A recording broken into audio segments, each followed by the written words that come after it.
The laughter began before Evelyn Harper even reached the foot of the throne. "Hello, everyone, and welcome to They Gave the Alpha King a Veiled Omega as a joke." At midnight, her veil finally fell. If stories about courage, dignity, and unexpected destiny speak to you, subscribe and tap the notification bell. It truly helps our channel grow. Now, come with Evelyn into the Moon Tribute Hall, where nearly 200 wolves had gathered to watch her humiliation. Silver chandeliers burned above polished stone, musicians waited beneath the gallery, and banners of the Silver Ridge Pack hung beside the black and silver standard of Alpha King Adrian Blackwood. Evelyn felt every stare as Beta Nolan Pierce escorted her across the floor. At 22, she had learned how cruelty changed when people had an audience. Alone, they whispered. In crowds, they laughed. Tonight, they did both. Her chestnut hair fell over the shoulders of a simple gray gown, while a silver-gray veil covered the lower half of her face, fastened near her temple by an old crescent moon brooch. She kept her pale hands folded and her blue-gray eyes forward. Whatever they wanted from her, she would not give them the pleasure of watching her shrink. At the throne, Adrian Blackwood sat motionless beneath the carved wolves of the royal crest. 31, broad-shouldered and dressed almost entirely in black, he looked less like a guest than a storm someone had invited indoors. Dark hair framed a hard, controlled face, and a thin scar crossed his right eyebrow. Evelyn had heard enough stories about the Alpha King to fear him. She had not expected his silence to feel safer than the laughter behind her. "Your Majesty," Alpha Grant Caldwell announced, stepping forward with an elaborate bow. His daughter Marissa stood beside him, golden-haired and radiant in blue silk. "Silver Ridge wished to offer you something memorable tonight." Marissa's smile sharpened. Something no other pack would dare present. A few nobles chuckled. Evelyn's stomach tightened. Nolan stopped her directly before the throne. He would not meet her eyes. That hurt more than she expected. He knew. Whatever had been planned, he knew, and he had walked her here anyway. "A veiled Omega," someone called. "Perhaps the mystery is the gift." More laughter followed. Evelyn fixed her gaze on the dark stone beneath Adrian's boots. Her mother's crescent brooch felt suddenly heavy against her temple. She would endure this. She had endured worse things than laughter. "Go on," Marissa said brightly. "Surely His Majesty wants to see what Silver Ridge has hidden beneath there." The room changed.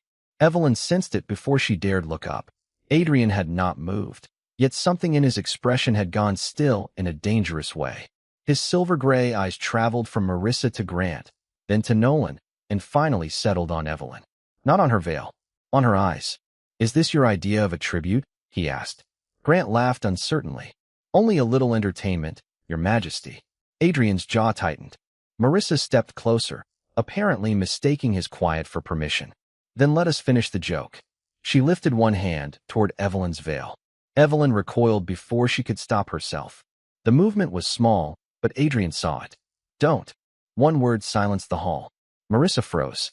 Adrian rose from the throne, and the nobles nearest him instinctively lowered their heads. He descended the steps until only a few feet separated him from Evelyn. She could hear her own heartbeat. He could have ordered her veil removed. No one here would have challenged him. Instead, his voice lowered. "Do you want it removed?" Evelyn stared at him, startled by the question itself. No one had asked what she wanted tonight. Her fingers curled around the edge of her sleeve. "No, Your Majesty." Adrian held her gaze for another breath, then turned toward the watching court. "Then it stays." No one laughed now. Evelyn should have felt relieved. Instead, as Adrian looked back at her with an unreadable intensity, she realized the evening had just become far more dangerous than a cruel joke. Because for the first time that night, the Alpha King seemed interested not in what her veil concealed, but in why everyone else was so determined to tear it away. The silence Adrian left behind was worse than laughter. Evelyn could feel it following her as miles. Bennett, the king's beta, appeared at Adrian's side and quietly instructed Nolan to step away. Nolan obeyed at once. Before turning, he glanced at Evelyn, guilt flickering across his face, but she gave him nothing in return. Regret was easy after obedience had already done its damage. "Miss Harper will remain under royal protection for the rest of the Moon Tribute," Adrian said. Grant Caldwell's practiced smile faltered. "Your Majesty, surely that isn't necessary. She belongs to Silver Ridge." Evelyn felt those words like a hand closing around her wrist. Adrian looked at Grant. She belongs to herself. The answer carried no anger, which somehow made it more final. Marissa opened her mouth, but her father caught her arm. Around them, conversations cautiously resumed as Adrian instructed Miles to arrange a private room in the royal wing. Evelyn listened with growing unease. Protection sounded beautiful when spoken by powerful men. She had learned that it could also become another name for possession. Your Majesty. Her voice was soft, yet Adrian heard it immediately. May I speak with you before anyone decides where I'm going? Miles paused. Grant looked offended. Marissa looked amused. Adrian merely nodded toward a quieter alcove beyond the columns. Evelyn followed him there, aware of every curious gaze tracking them. Once the music had begun again, Adrian stopped beside a tall window overlooking the moonlit courtyard. You think I'm taking you prisoner? It was not a question. Evelyn swallowed. I think powerful people rarely call it that. Something shifted in his expression, not offense, but recognition. Fair. She had not expected that. Silver Ridge brought me here without telling me why, she continued. Then they put me in front of you and waited for everyone to laugh. I won't leave one master simply because another speaks more gently. His eyes narrowed slightly, though not in anger. I have no interest in being your master. Then what happens to me? Tonight, you stay somewhere Grant Caldwell cannot reach you without my permission. At dawn, when the ceremony is finished, you may leave. Evelyn searched his face. Leave for where? Wherever you choose. A bitter breath escaped her. Choice was a word people with homes used easily. Adrian seemed to hear what she had not said. If you need money, transportation, or safe passage beyond Silver Ridge territory, Miles will arrange it. No oath. No debt. She looked toward the ballroom. Grant was speaking urgently to Nolan now, while Marissa watched Evelyn from across the hall with a smile that promised this humiliation was not finished. Why? Evelyn asked. Adrian's attention returned to her. Why what? Why help me?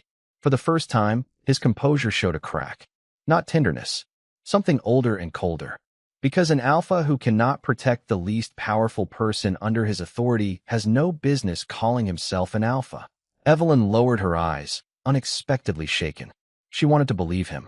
That frightened her more than mistrust did. Clara Whitmore arrived moments later, a composed woman with silver threaded through her brown hair. She did not reach for Evelyn or inspect the veil. She simply said, Miss Harper, I oversee the royal guest rooms. Would you prefer somewhere near the courtyard or somewhere quieter? Another choice.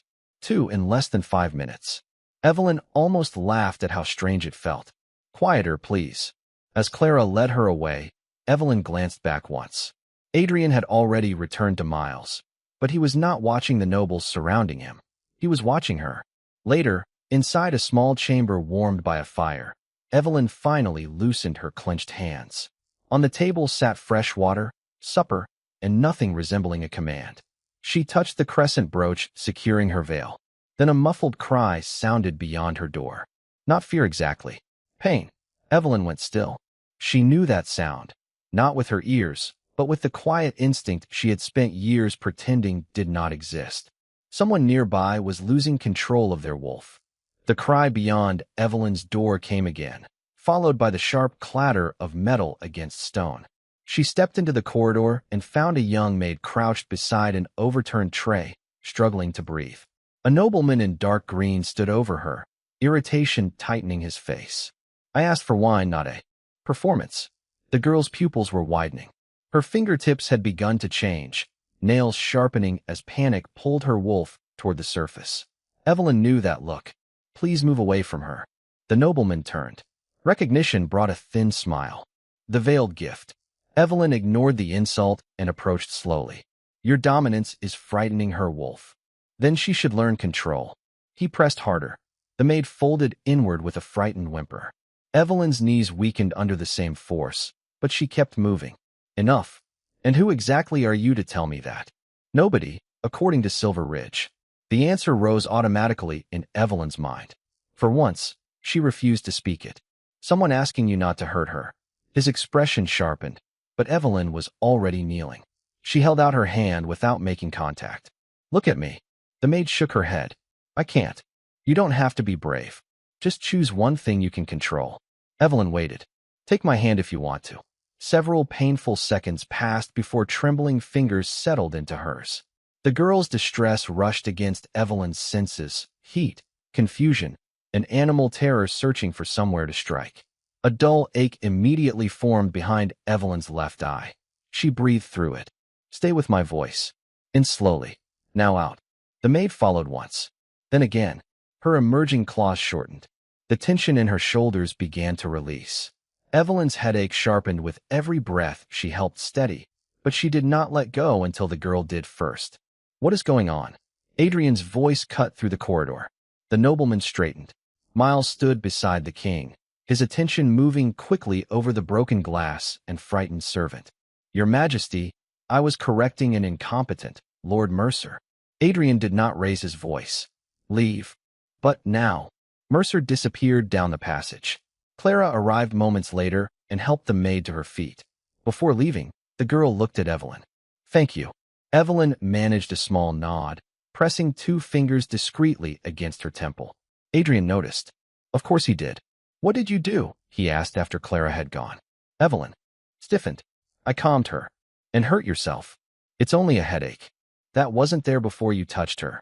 His certainty unsettled her more than accusation would have. Evelyn looked toward the dark window. Sometimes I feel what another wolf is carrying. Not thoughts. Not memories. Just distress. If they allow me close enough, I can help them find something quieter underneath it. Who taught you? No one. Adrian glanced at the hand she had offered the maid. Can anyone force you to do it? Evelyn looked back at him. No good. Why? Because someone will eventually decide your kindness is a resource they're entitled to. The words struck with uncomfortable precision. Evelyn had spent years being valued only when she was useful and dismissed whenever she was not. You barely know me. I know what I just watched.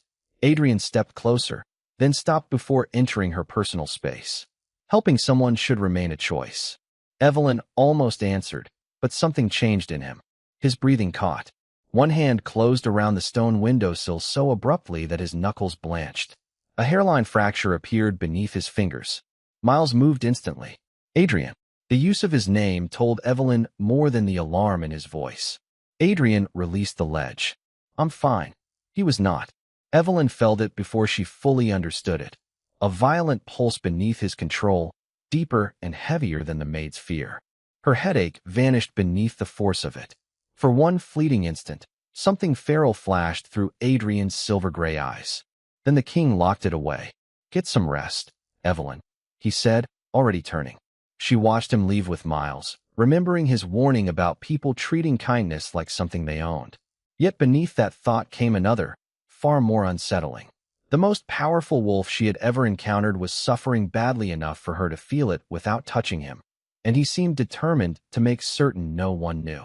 Adrian had almost reached the end of the corridor when the pain Evelyn sensed inside him surged hard enough to stop her breath. His stride faltered. Miles caught his arm, but Adrian immediately pulled. Free. Not here. He disappeared through an archway leading toward the rear gardens. Evelyn remained beside her door. She had no right to follow him. More importantly, she had just been warned, by Adrian himself, that kindness could become something others believed they owned. She turned toward her room. Then a low, tortured growl carried through the open arch. Not anger. Pain. Evelyn closed her eyes for 1 second before making her choice. She followed. Moonlight washed the garden paths in silver. Near the yew hedge, Dr. Samuel Reed hurried toward Miles with a leather case. How bad? Samuel asked. Worse than last month. We may need restraints.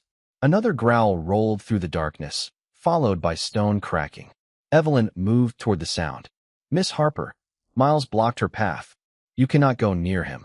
I'm not asking you to send me. She stepped around him. Adrian stood beside a dry fountain, one hand buried against its fractured rim. His body shook with the effort of remaining human. Silver burned unnaturally through his eyes. When he saw Evelyn, fear crossed his face before fury could hide it. Leave. She stopped. Is that what you want? It's what keeps you alive. His fingers dug deeper into the stone. Go. Samuel came up behind her. He's right. His wolf can overwhelm even trained guards. Evelyn should have obeyed. Instead, she felt beneath the violent pressure and found what she had sensed in the hallway. not a beast hunting for blood, but a wolf exhausted from being fought every second of its existence. "I won't come closer unless you allow it," she said. Adrian stared at her. Another tremor seized him. "You don't understand what this could cost you. Then let me decide whether I pay it." Silence stretched between them. At last, Adrian forced his clenched hand open. One step. Evelyn moved forward. "Stop." She did. Even from several feet away, his suffering pressed into her skull. Her earlier headache returned, sharper now. "May I touch you?" Adrian's jaw flexed. Then he nodded. Evelyn crossed the remaining distance and placed 2 fingers against his wrist. Pain exploded through her. Her vision blurred. She nearly jerked away, but beneath the chaos she found a rhythm, ragged, furious, frightened. "Adrian." His gaze snapped to hers. "Don't fight your wolf for one breath. You're shaking." One breath. He inhaled. Evelyn drew the agony towards something quieter, not taking it from him, only helping him find a path through it. The pressure behind her eyes became a stabbing pulse. Adrian exhaled. His wolf recoiled, then settled slightly. "Again," she whispered. On the 3rd breath, her knees weakened. Adrian saw it. "Enough. I can keep going." "No," he pulled his wrist away. The connection broke so abruptly that Evelyn swayed.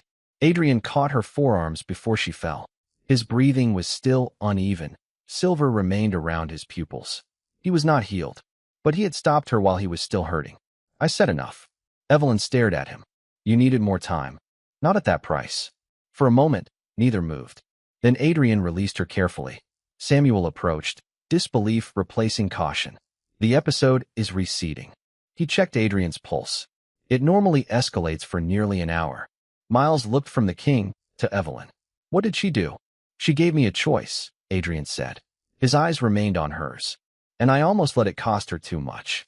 Evelyn pressed her fingertips to her aching temple. Something irreversible had happened in that garden.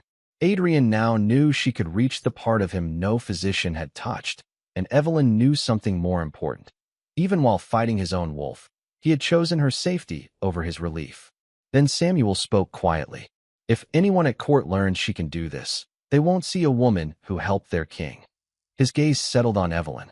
"They'll see something the crown cannot afford to lose." Samuel's warning followed Evelyn back into the palace. Something the crown cannot afford to lose. She had spent years being treated as though she possessed too little value. The possibility of becoming valuable for the wrong reason frightened her more. Adrian seemed to understand. Before they reached the ballroom corridor, he stopped Miles and Samuel.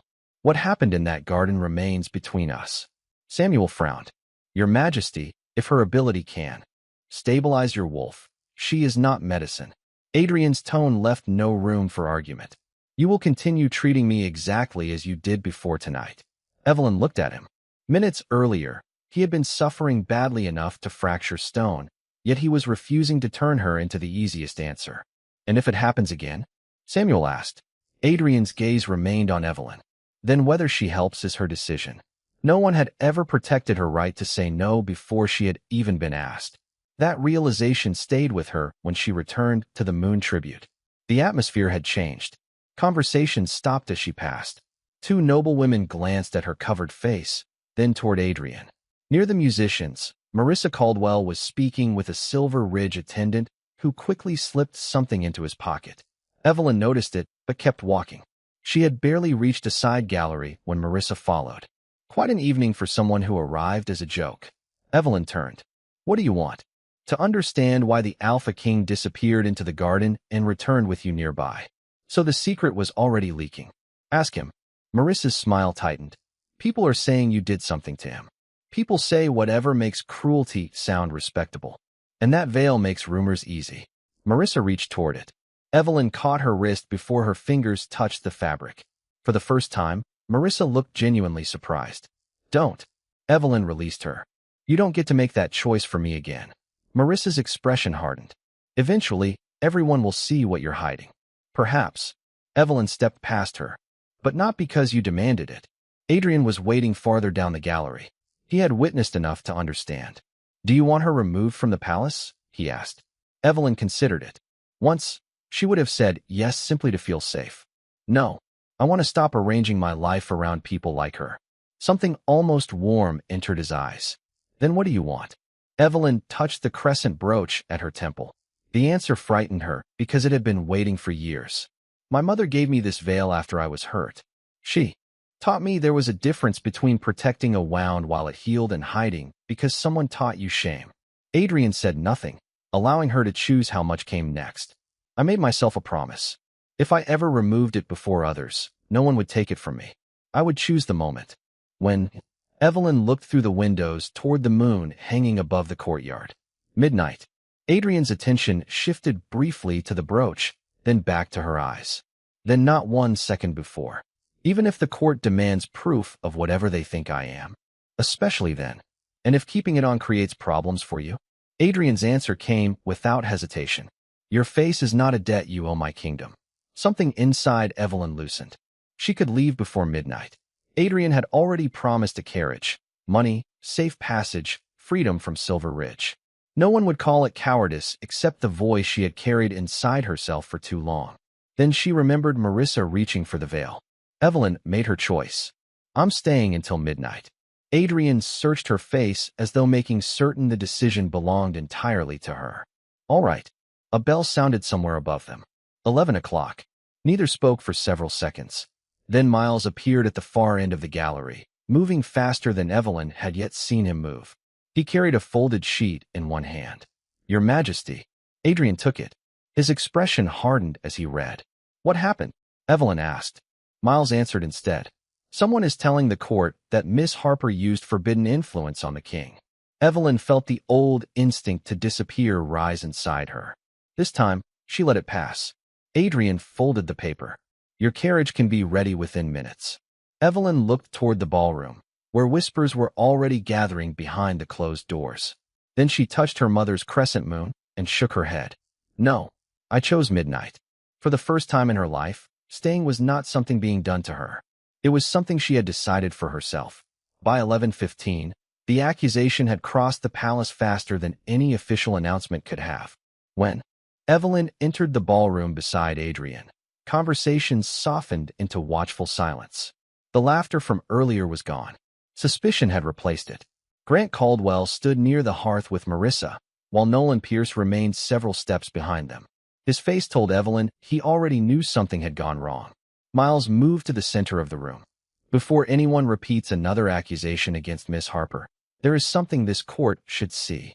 He opened the folded paper he had carried into the gallery. A Silver Ridge attendant admitted he was paid 20 silver pieces to tell 3 visiting households that Miss Harper used forbidden influence on His Majesty. Marissa gave a short laugh. An attendant can say anything when frightened. He can. Miles produced a small leather purse. He also returned this. The coins bear Silver Ridge's treasury mark. Grant turned sharply toward his daughter.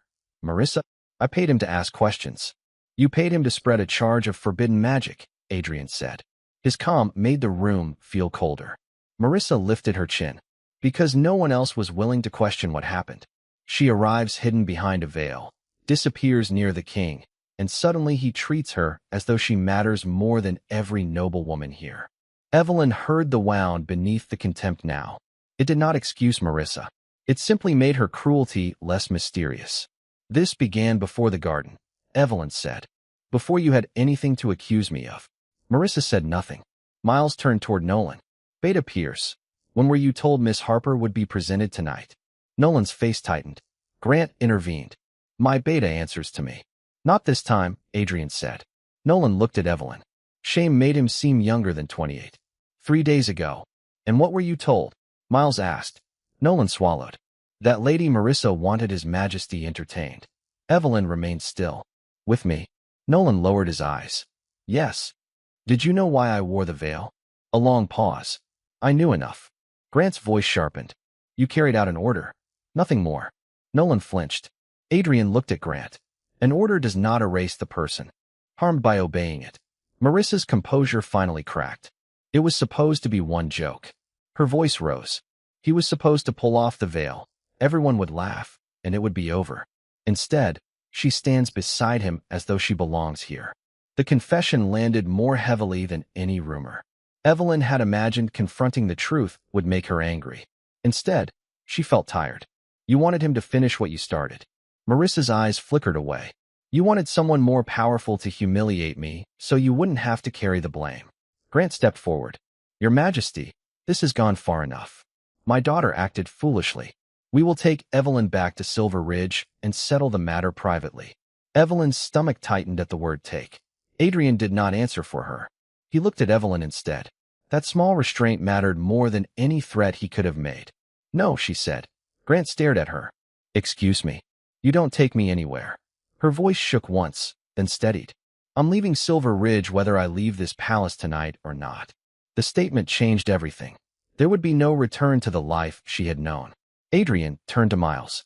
Prepare written recognition of Miss Harper's independence from Silver Ridge Authority. Effective tonight. Grant went pale. Evelyn looked toward the clock. 11:47. Freedom was suddenly real and terrifying. Adrian stepped nearer without touching her. The carriage I promised is still yours. You can leave before this becomes uglier. She knew he meant it.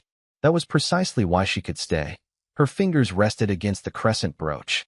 If I leave now because they frighten me into it, they still choose the moment. Adrian understood. And if you stay? Evelyn looked across the room at Marissa, Grant, Nolan, and every person waiting for someone else to decide what she was worth. Then I finish what I chose. 11:48 clicked into place. 12 minutes remained before midnight, and Evelyn knew the next battle would not be about what Silver Ridge had done to her. It would be about whether she could finally stand before everyone without letting their judgment define what happened next. At 11:59, Evelyn stood outside the ballroom with one hand resting over the crescent brooch. 11 minutes had disappeared beneath questions, accusations, and hurried preparations for the midnight court. Now only 60 seconds remained. Through the doors came the low murmur of people waiting to see whether she would break. The carriage is still ready. Adrian stood several feet away, giving her space even now. Miles can take you through the eastern gate. No one inside needs to see you again. Evelyn looked at him. Leaving would be easy.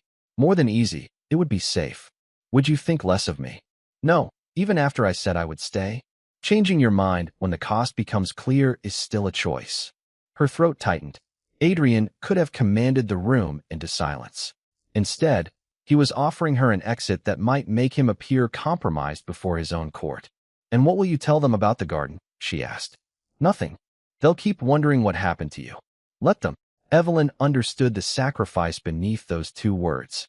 If she explained how she had steadied his wolf, suspicion would shift away from her. But Adrian's vulnerability would become court gossip before sunrise. If he explained it himself, he could protect her reputation at the expense of his own authority. Neither had asked the other to pay that price. Then we tell them nothing, she said. Adrian's gaze held hers. For the first time, they were not king and unwanted Omega, protector and protected. They were two people deliberately keeping each other's trust. Evelyn opened the doors. Conversation died as she entered.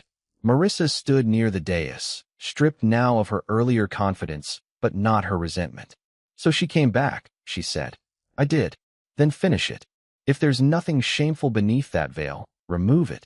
Evelyn kept walking until she reached the center of the floor. You still don't understand. I understand perfectly. You want everyone to respect a secret they aren't allowed to question. Grant whispered, Marissa, stop. She ignored him. Or perhaps His Majesty should explain why he suddenly trusts you. Hey.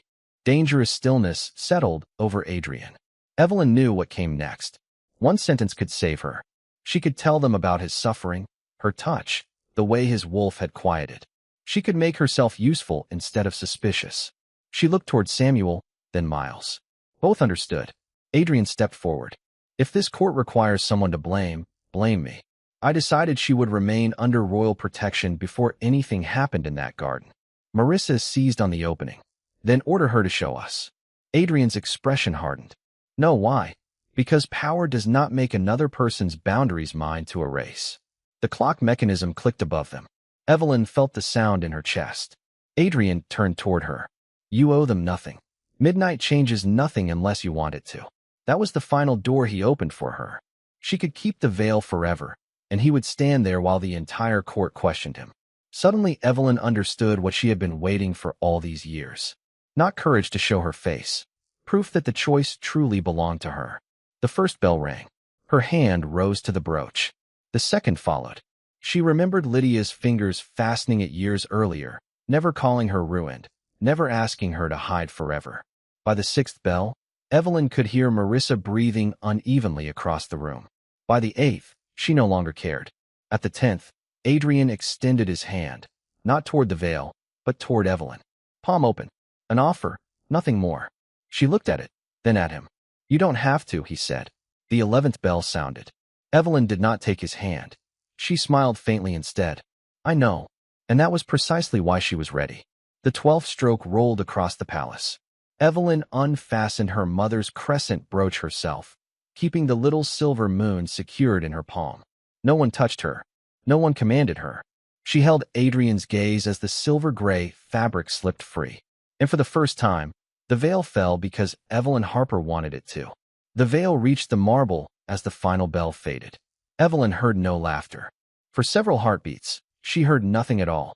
She stood beneath the chandeliers with her face uncovered, the old crescent-shaped scar visible from her left cheekbone to the corner of her mouth. Instinct urged her to lower her head. She did not. Adrian's eyes moved across the scar once. There was no recoil, no startled pity. He simply looked back into her eyes, exactly as he had when the veil was still between them. That steadiness nearly undid her. Marissa broke first. That's all. Her voice sounded smaller than before. You hid yourself because of a scar? Evelyn turned toward her. No. She bent, picked up the silver-gray fabric, and held it loosely in one hand. At first, I covered a wound because it needed time to heal. Later, I kept covering it because people like you taught me what expression to expect when they saw it. Marissa's lips parted. Evelyn continued before she could answer. Tonight you wanted the king to remove this, so everyone could watch my shame. She glanced at the veil. You were counting on me still believing I should feel it. Silence answered her. Grant stepped toward Adrian. Your Majesty, whatever my daughter intended, surely we can put this unfortunate matter behind us.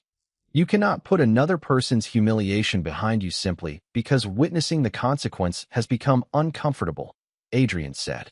Before Grant could respond, Clara Whitmore moved from beside the servant's entrance. Her attention remained fixed on Evelyn's scar. Forgive me, Miss Harper. May I ask how you were injured? Evelyn hesitated. In a fire.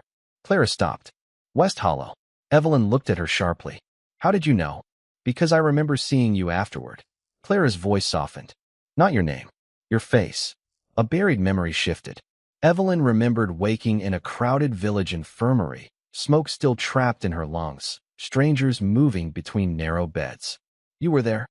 My sister's daughter was one of the children brought out that night. I came looking for her. Clara's eyes glistened. I saw another girl on a cot with burns along her cheek. Someone said she had gone back into the house after hearing a child upstairs. Evelyn's fingers closed around the veil.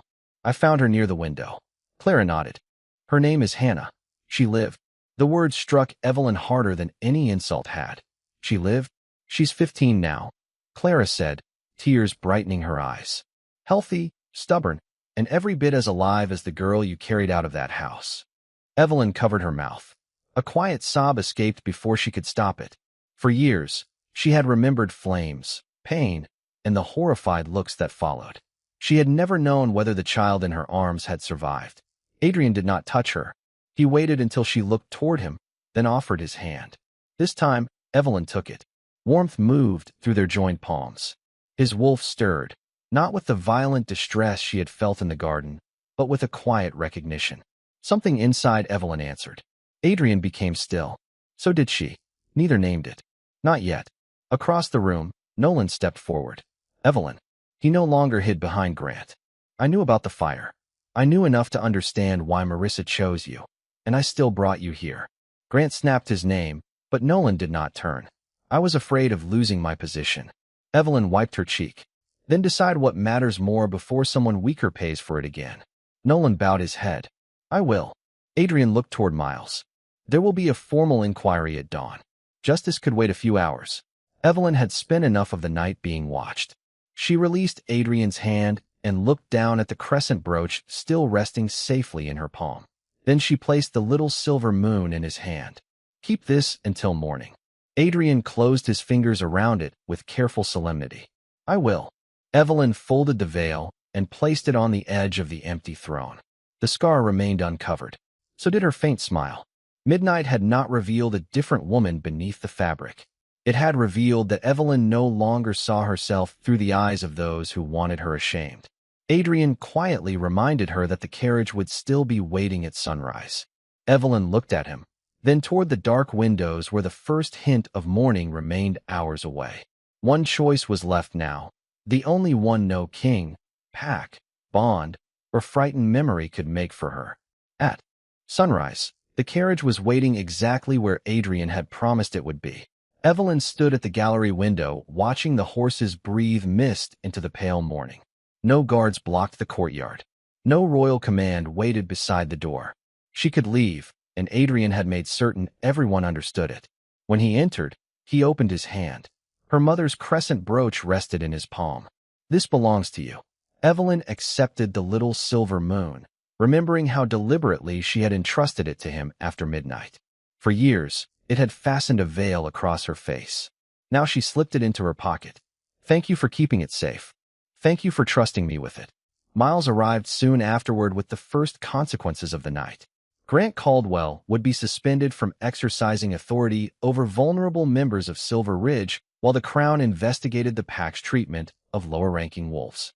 Marissa's court privileges were revoked pending that inquiry. Nolan had volunteered his testimony, knowing it might cost him his position as beta. Adrian called none of it revenge. Each of them would simply answer for the choices they had made. Samuel joined them before the others departed. "There is something you should understand about what happened in the garden," he told Evelyn. "You did not cure His Majesty." A faint smile touched her mouth. "I suspected as much. You helped his wolf stop fighting its own distress long enough for him to regain control. That may help me understand his condition, but it does not make you responsible for treating it." Adrian folded his arms. "Samuel and I have already agreed on that. His Majesty informed me," Samuel said dryly. "More than once." Evelyn laughed, softly at first, then freely, without raising a hand to cover her mouth. Adrian's expression warmed at the sound. Clara found Evelyn before she went downstairs. "I'm sending word to West Hollow this morning," she said. "If Hannah is anything like the child I remember, she'll want to write to you herself." Evelyn's eyes filled. For years, she had wondered whether the child she carried through the flames had survived. Now Hannah was 15, alive, and somewhere beyond the palace walls living the years Evelyn had helped preserve. "Tell her she owes me nothing," Evelyn whispered. Clara smiled. "I think you two will understand each other." At last, Adrian walked Evelyn into the courtyard. The carriage door stood open. "Your independence from Silver Ridge is recorded under royal law," he said. "Wherever you go, Grant cannot order you back." Evelyn looked at the road stretching beyond the gates. "And if I leave here?" Something tightened briefly in Adrian's face. "Then I hope wherever you choose deserves you." He meant it. That was the moment Evelyn knew. Not when he had silenced a ballroom, not when he had protected her veil, and not when his wolf had answered something inside her. Here, with departure only a few steps away, he was willing to lose her rather than turn protection into another cage. The warmth she had felt at midnight stirred again. Adrian inhaled.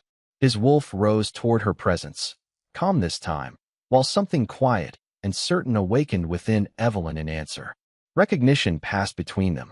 "Mate," Adrian whispered. The word held wonder, not ownership. Evelyn smiled through sudden tears. "It seems so." He still did not reach for her. "That changes nothing about the carriage." Evelyn looked at the open door once more. Then she stepped forward and closed it herself. "I know." She turned back to him. "That's why I can stay." Only then did Adrian offer his hand. Evelyn took it. Months later, Samuel set aside a quiet room in the royal infirmary where frightened or overwhelmed wolves could recover without restraints or humiliation. Evelyn worked there by choice, learning the limits of her gift rather than sacrificing herself to it. Inside a simple glass case rested the silver-gray veil. The crescent brooch remained with Evelyn. Beneath the veil were 4 words: "Let them choose themselves." Silver Ridge had given the Alpha King a veiled Omega, expecting her hidden face to become a joke. At midnight, her veil had finally fallen, but the shame had never belonged to her. And Adrian, powerful enough to command almost anyone in his kingdom, received the one thing power could never demand: Evelyn Harper. Completely free to walk away, choosing to walk beside him.